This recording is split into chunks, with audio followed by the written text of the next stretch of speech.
Hi there, Kevin Furman here with the next episode in our Clone Wars Wisdom series. And we're actually on episode number 6 in the first season. And so, again, just in case this is the only one you've seen, I'm just taking the opening statements that were in the animated series Star Wars: The Clone Wars. And this is season 1. So I'm going through all the episodes, and I'm just giving some remarks about the opening statements and getting some thought on perspective from a coach and consultant in business and in health and doing leadership training for people for a number of years now. I noticed some trends and some ideas about things that make sense, and so it's sort of inside of all that is I'm just giving some thoughts on these statements as just a framework, just for something fun to do. And I thought people might get a kick out of maybe thinking a little differently, or hearing a thought about it, or hearing somebody explain it their way, and maybe it'll help them spark their own thoughts about how to create more wisdom or more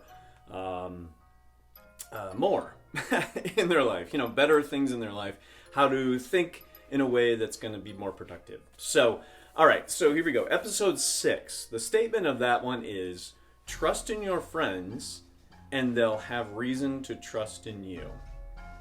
Okay, not what I normally do is kind of pick it apart, take it not word by word, but maybe a couple words at a time, or clarify the approach I'm taking on what's going on. So the first thing that strikes me about this statement is it's not just reductive, it's actually redundant in a way. And here's what I mean. So it says, trust in your friends and they'll have reason to trust in you. Well, my initial thought is, if they're a friend, you've created mutual trust. By and large, right? If they actually are a friend. Now, if you're talking about acquaintances, okay, this actually applies more, and I'm going to get to that, I think, in a little bit. But right now, I wanted to make the point that I think it's kind of a weird statement, because friends implies that there's a relationship of trust already established. So to say, hey, trust in your friends, and then they'll have a reason to trust in you, that seems like they're not really friends, right? So it's almost like it's negating the preset here, or so that's my first thought is, I don't understand why you would put that together.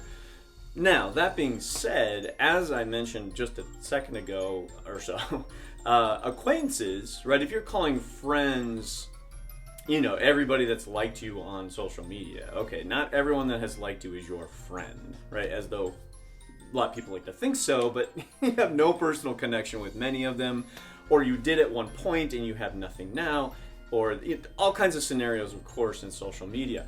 But the idea that your friends don't trust you until you trust them strikes me as they're not really your friend, right? They're more of an acquaintance. They're more of someone someone that you want to be a friend, right? And that's another take I want to expand on a little bit here. But the second point here is just that I think it applies to acquaintances. So if you would trust in your acquaintances, then they'll have reason to trust in you.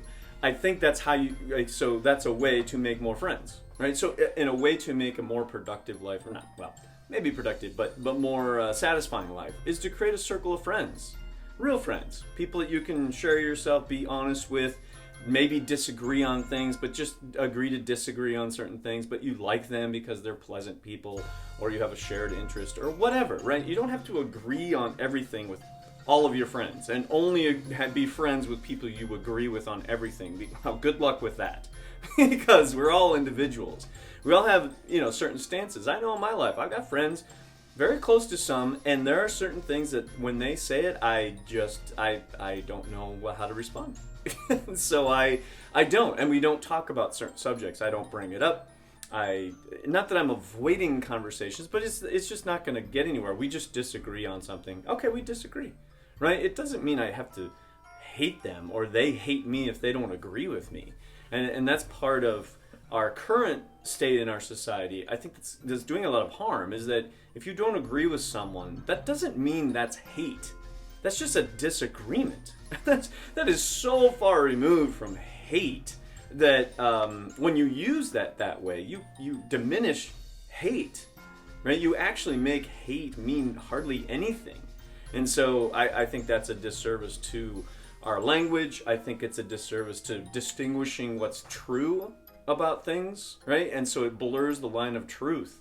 And so therefore people can just throw out this term of hate. It's not hate, okay? So be careful with your language in that sense. Okay, that's a big tangent, but important to note. All right, and then the idea of making friends, right? So how do you make more friends? Well, trust people, right? It's easier for people to trust you if you trust them first. Okay, so be the bigger person, so to speak. Be the one that's open to being trusted by trusting. And that's how you create friendships. So trust them with something important to you. Share something that happened that was important, right? Trust them with, I wouldn't say a secret, but something you wanted to share something important about. Hey, this worked out great. Or like, man, I'm really struggling. Do you got any advice for me? Right? That's a form of trust. When you ask for advice from someone, that's an actual building of trust. Like, how do you build trust? Well, ask a favor. Ask for their opinion. Ask for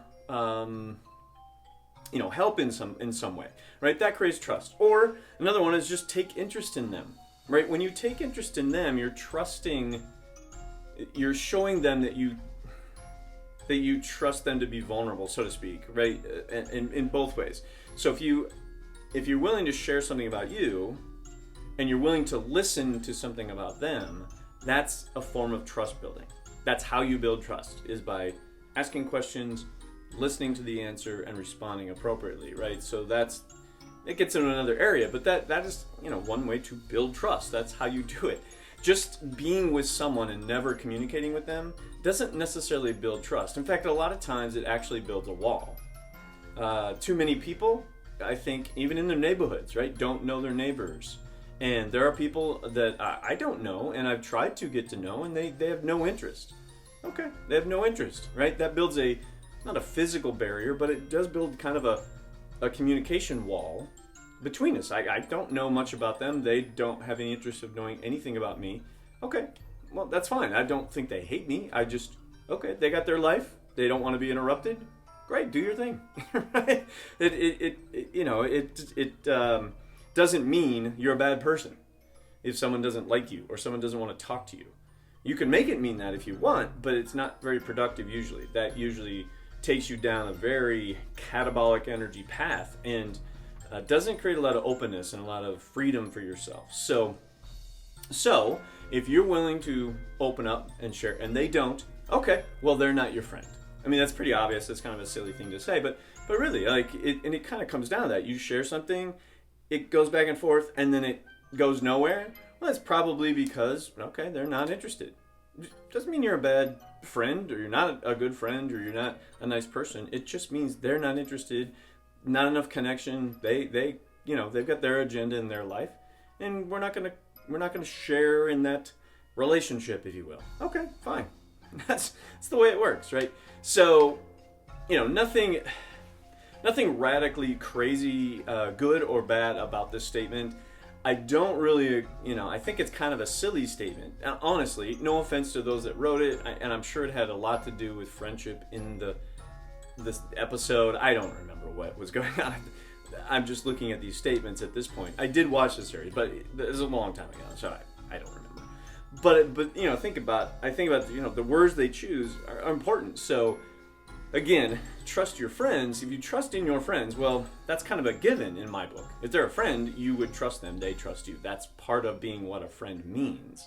And a friendship entails trust. Without trust, I don't believe you can have really a friendship. You can have an acquaintanceship. You can have a business partnership. You can do a working relationship, whatever.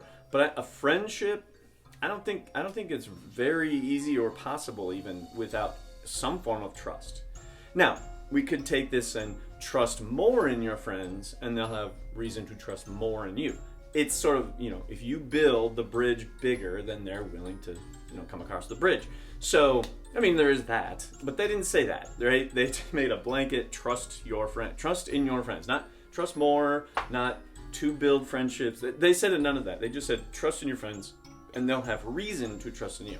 So, okay, on one side, yes, you be the person to trust first. That's the better way to go. And I think maybe that's the best way to interpret what they meant by this and why they're saying what they're saying.